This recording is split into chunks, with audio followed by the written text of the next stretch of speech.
Start off, I wanted to ask you guys about just the close games you've been in this year and how well you've done. I was wondering, what's kind of from what you've seen, what's kind of the mental attitude of the team when you get in these tight situations, especially in third periods? Like, how do you guys approach it? Two things to go for me is confidence and maturity. Yeah. I think we're a lot more mature than we are last year, and it's amazing what a little confidence can do for guys in the room. And we never doubt ourselves when we're in one goal games or close games. It seems like even in situations where you could maybe have a bad attitude, you guys still come back. Like Friday's game, you blow a 2-0 lead on the road, and regular person might think, well, this team's going to fall apart now, and you guys, you scored right away. I mean, how big is it the way you guys have been responding to those situations too? Yeah, it's a little killer instinct that we have this year, and I think it really comes back down to confidence.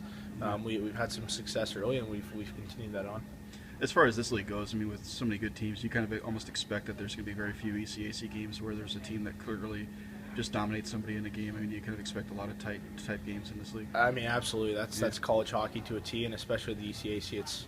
It's a great league, and it's really close this year. I mean, anybody from top to bottom can beat anybody on any given night, so you have to be ready at all times. Yeah. One thing I wanted to ask you about this week, I was looking at some stats, and I noticed that you're kind of leading the forwards in block shots. I was wondering if you were even aware of that, if that's just something you focus on, though. Do you try to block shots when you can? I mean, obviously, a lot of your block shots come on the power or on the penalty kill. Yeah. I should say. As a centerman, you don't really get as many. You kind of get secondary blocks if they go through the wingers or they come to you in front of the net with a D, and I didn't even know about it. So.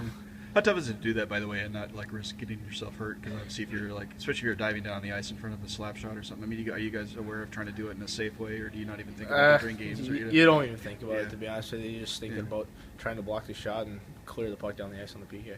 And the last thing I was going to ask you is about you got Cornell and Colgate coming in here this week. I was wondering what you just think of these two matchups. Yeah, I mean, they're obviously both good teams. We haven't really watched much tape on them yet. We will today and throughout the rest of the week. But Cornell's traditionally a big, strong, physical team, and Colgate, they can make plays. They make plays every year. They got a good power play. We got to stay out of the box, and it'll be a good test for us here at home. Thanks.